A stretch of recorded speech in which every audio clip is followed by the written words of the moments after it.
పలమనేరు మండలానికి చెందిన ఓ 10వ తరగతి విద్యార్థిని బిడ్డకు జన్మనిచ్చి మృతి చెందడం చర్చనీయాంశమైంది. దీంతో పలమనేరు పోలీసులు పోక్సో యాక్ట్ కింద కేసు నమోదు చేసి దర్యాప్తు ప్రారంభించారు.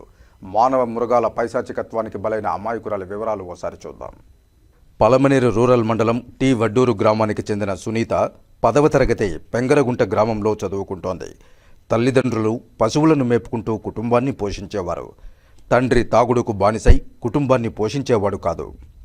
సునీత తన తల్లిదండ్రులకు 2వ సంతానం కాగా, 3 ఆడపిల్లల్లో సునీత 2వ సంతానం కాగా, మొదటి కుమార్తె కూడా ఇలాంటి వ్యవహారంలోనే మరణించినట్లుగా తెలుస్తోంది. సునీత స్కూలుకు సక్రమంగా వెళ్లకుండా పశువులను మేపుకుంటూ ఉండడంతో ఇంటి చుట్టుపక్కల వారు సునీతను శారీరకంగా వాడుకుని తల్లిని చేశారని ఆమె పెద్దనాన్న ఆరోపిస్తున్నారు. వారు ఎవరన్నది తెలియడం లేదు.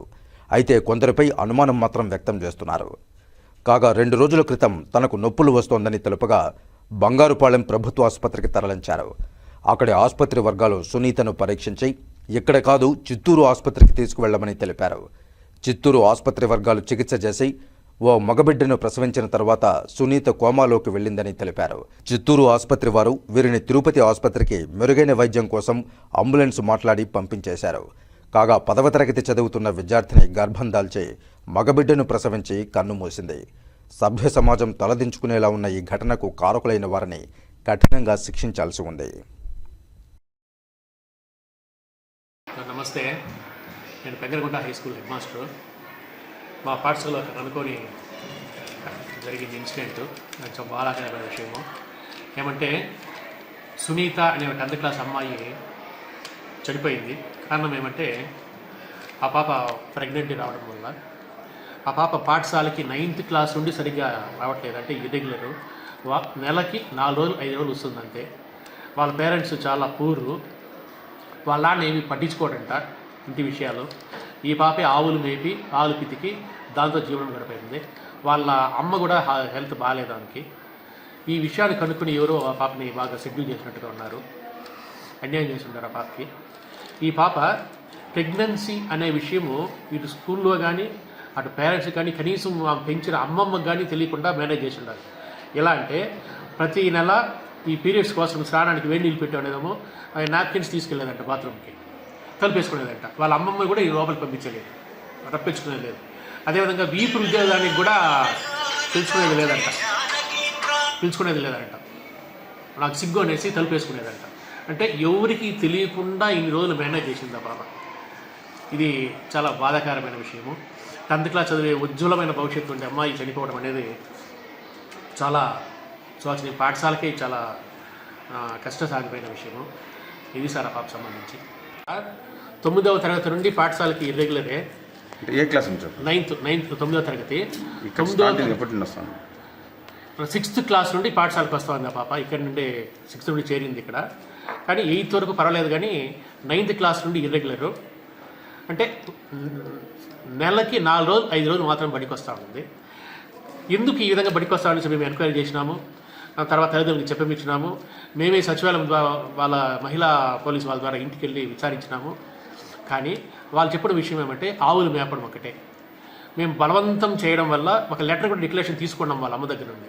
ఇక మీరు మేము కరెక్ట్గా బండికి పంపిస్తాము, ఎందుకంటే 10th క్లాస్ పబ్లిక్ కాబట్టి అనేసి.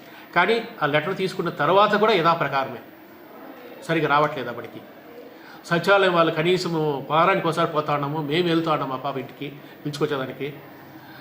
వాళ్ళ అమ్మ ఎప్పుడు పిలుచుకొచ్చినా ఏడుస్తూ చెప్తా ఉంది, నాకు ఆరోగ్యం బాగలేదు, ఈ పాపే మమ్మల్ని సాకుతా ఉంది, వాళ్ళ నాన్న ఏమి పట్టించుకోవడం లేదు, ఇంకో పాప ఉంది చెల్లె, వీళ్ళ చెల్లెని కూడా ఈమె సాకుతా ఉంది అనేసి కారణం చెప్తా ఉంది. కాబట్టి దీనికన్నిటికీ మూల కారణము పేదరికమే అని నాకు అనిపిస్తూ ఉంది.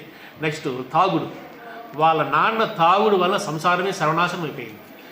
ఆయన తాగుడు అలవాటు లేకుండా ఉండింటే కూతుర్లను బాగా సక్రమంగా సాకింటాడేమో, అది తెలియదు. కానీ ఈ తాగుడు వ్యసనం వల్లనే ఒక బంగారు భవిష్యత్తు ఉండే అమ్మాయి జీవితం పాడైపోయిందని నేను తెలియజేస్తా ఉన్నా. కూలి పుడుస్తామా, మేము ఇంటికాడ ఈ రోజు దావన్నా పని లేకన్నా మేము పని ఉంటే పని పుడుస్తామా. మా పిల్లలు పాప స్కూల్ పోతుంది, పాప పని పుడుస్తుంటే మేము తర్వాత 6వ గంటకంతా పనికి వెళ్ళిపోతాం సార్. లేదు, మీకేమన్నా అనుమానం ఉందా? లేదు, మాకు ఎవరి పైన అనుమానం లేదు సార్. వాళ్ళ పైన బిహేవియర్ ఎట్లుంటుంది అమ్మా? ఆ పాప అంత రీతి లేదురా సార్. ఉమ్? ఏదో పూర్తి ఇక్కడ జరిగేది కష్టం వాళ్ళకి. ఆ మారున్న వాళ్ళు ఆ పాప 2 నెలలు స్కూల్ పోతా ఉండే, 2 నెలలు పనికి పోతా ఉండే, ఆవులు పోతా ఉంది, కూలి నెలలు కూడా చేసుకుంటా ఉంది ఆ బిడ్డ. మాకేమి వాళ్ళకి ఏం తెలియదు సార్. నా పేరు జయ మహాదేవ. కాబట్టి మేము రాలిగుట్ట వాళ్ళు నేను పనికి వెళ్ళిపోతా ఉంటాను. కాకపోతే 15 రోజులకు ఒకసారి ఇంటికి వస్తూ ఉంటా. 2 రోజులు ఉంటా, 3 రోజులు ఉంటా. పిల్లలకి ఏం కావాలో చూసేస్తా. పాప నీకేం కావాలా? పాప వచ్చి తమ్ముని చూపిస్తారు. పాప పేరు? పాప పేరు సునీత. బేబీని అంటాము, మామూలుగా సునీత అని పిలుస్తాము. కాకపోతే ఆ పాప 10th స్కూల్కి పోతా ఉంది, చదువుకుంటా ఉంది. చదువు లేనప్పుడు వాళ్ళంతా కూడా కూలికి పోతా ఉంది. మాది జరుగుబాటు తక్కువ సార్ మాకు.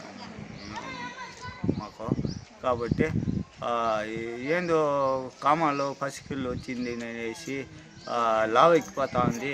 ఇవి మాకు తెలియదు సార్. మా ఇంట్లో ఉండే ఆడవాళ్ళకి తెలియదు. కాకపోతే పసికిలో కామాలోనే హాస్పిటల్ పిలుచుకొని పోయి మనం పొలం పెద్ద హాస్పిటల్కి చెక్కాలు చేపించితే అది అప్పుడు ఇవన్నీ ఏం తెలీదు. వాళ్ళు రక్తం తీసుకొని రక్త పరిస్థితి చేసినారే కానీ ఈ డీటెయిల్ మాకు పెద్ద హాస్పిటల్కల్లా చెప్పలేదు సార్.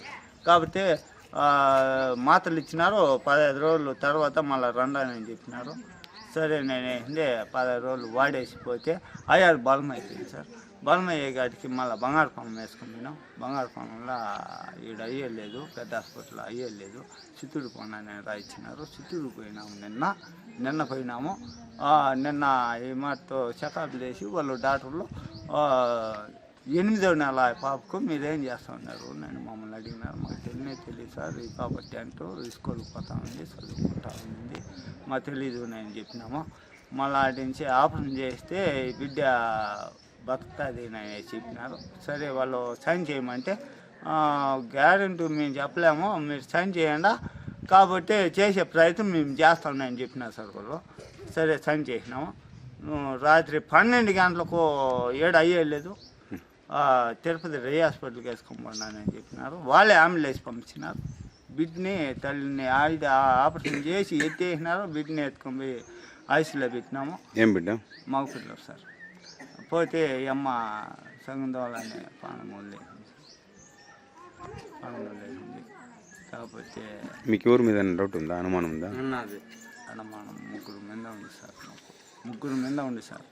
మా ఊర్లోనే కంప్లైంట్ ఇచ్చినారా? కంప్లైంట్ అంటే ఎస్ఐ సారు రమ్మన్నాడు. కాబట్టి వాళ్ళు డాడీ బిడితో ఉన్నాడు, రాలేకపోయినాడు. ఈరోజు పోస్ట్ మార్టం గల ఆడే చేసి ఇస్తానని చెప్పినారు. నెక్స్ట్ టైం అంటే ఎస్ఐ సారు వాటికి తిరుపతి పోయినారు. వాళ్ళ అమ్మ, వాళ్ళ డాడీ, వాళ్ళ మమ్మీ తవ సంతకాలు తీసుకొని యాక్షన్ తీసుకుంటాము, వచ్చి ఇంక్వైరీ చేస్తాము, ఈయన ఇంట్రెస్ట్ చేస్తాము. మీ డౌట్ ఎవరి మీద ఉండే చెప్తే వాళ్ళని పట్టుకొని ఈయన ఇంట్రెస్ట్ చేసి వాళ్ళ కరీన టెస్ట్ మేము చేస్తాము, చూస్తాము, మీకు న్యాయం చేస్తానని చెప్పినారు సార్.